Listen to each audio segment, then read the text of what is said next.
Ani na ľade. 5 minút z druhej tretiny za nami. Stále 0-0.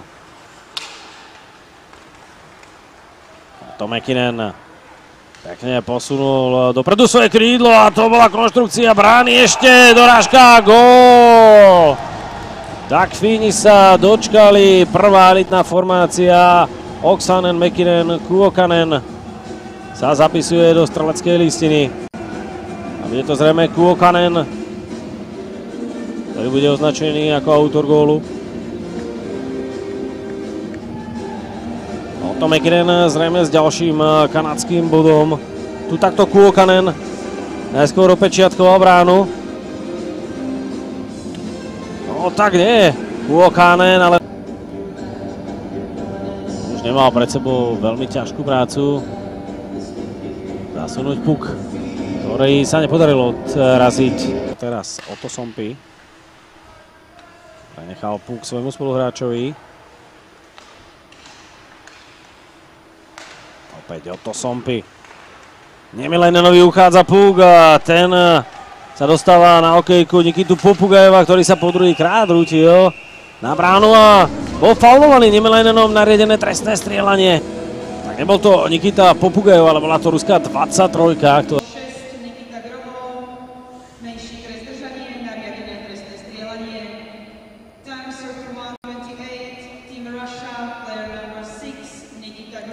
Teraz sa trošku hlásadelka zmýlila.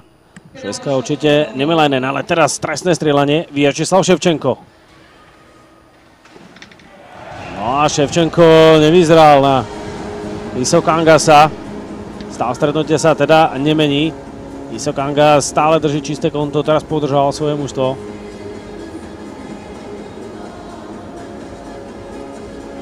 Ševčenko to skúšal strelou pomedzi betóny, ale tam bol pripravený Georgi Ivanov na prípadnú dorážku. Tu však Sever Isokangas nepripustil. Ruská ideálna príležitosť, gólovej šanci sa ocitol.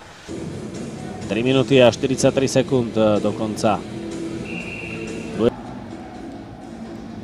2-0 vyhrávajú Fíni. Pozrieme sa na to ešte raz. Kuokkanen takto zrazil Radika Akhmatgelieva. Nabil Oksanenovi a ten už nemal problém prekonať Maxima Kalieva. Suomi vyhrávajú 2-0. Veľká chyba, ktorú robil ruský obranca. Otto Sompi a proti nemu German Rubcov. A teraz príležitosť pre Fínov. Ešte stále trvá gól! 0-3.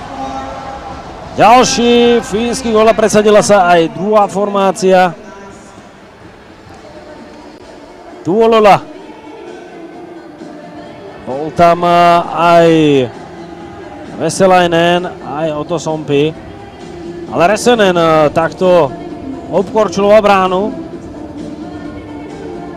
No a Tuolola dáva tretí gól Fínov. Resenen si teda pripíše asistenciu. Výborná práca Resenena, ktorého nevedel odstaviť od puku Maxim Bain. No a potom ruská peťka Maxim Afanasiev. Puk ďalej. Teraz ruská snaha Ivanov. Pred bránkou mal Kajumová, ale nedokázal mu prihrať a už to Fíni, ktorí idú dopredu. Pekná prihrávka a príležitosť Kalajev a Kalajev chytá. Tak to boli veľké fínske príležitosti na štvrtý gól. Kalajevov brilantný zákrok.